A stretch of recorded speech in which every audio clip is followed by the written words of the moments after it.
Fakta sejarah tembakau sebagai obat dari masa ke masa.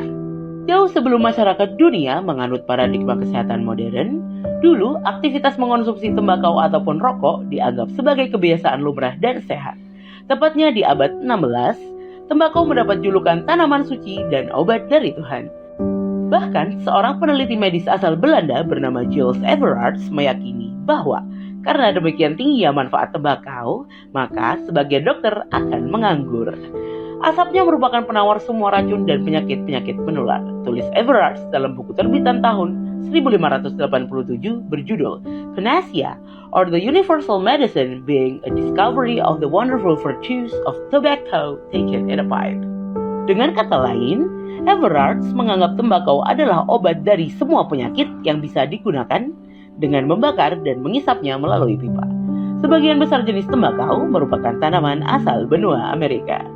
Penduduk di benua tersebut menggunakan tembakau sebagai obat sebelum bangsa Eropa tiba pada abad ke-15. Orang Eropa pertama yang mencoba menggunakan tembakau untuk tujuan medis adalah Christopher Columbus. Menurut sebuah artikel karya Profesor Anne Charlton dalam Journal of the Royal Society of Medicine, Charlton menulis Columbus menyadari pada tahun 1492 bahwa tembakau diisap oleh penduduk di kepulauan yang sekarang bernama Kuba, Haiti, dan Bahama. Kadangkala, daun tembakau dibakar layaknya obor untuk membantu mensuci hamakan atau mengusir penyakit dari sebuah tempat. Tembakau juga dipakai sebagai pasta gigi dicampur limau atau kapur di daerah yang kini menjadi Venezuela. Praktik semacam itu masih berlangsung di India.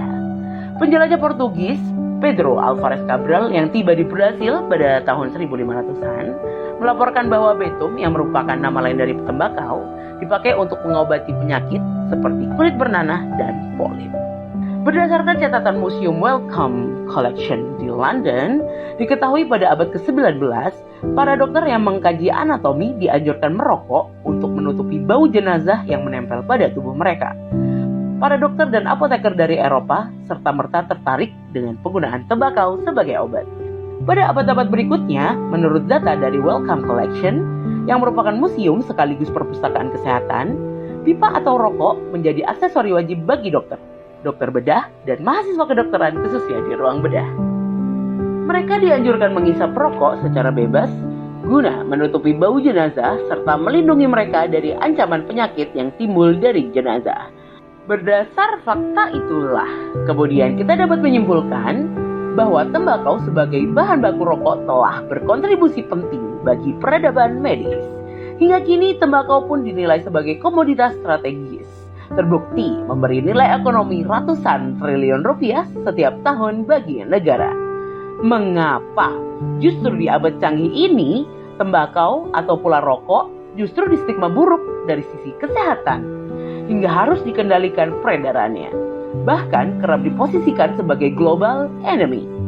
Jawabannya ada pada kepentingan politik ekonomi para aktor global yang ingin memonopoli pasar obat dari Tuhan tersebut.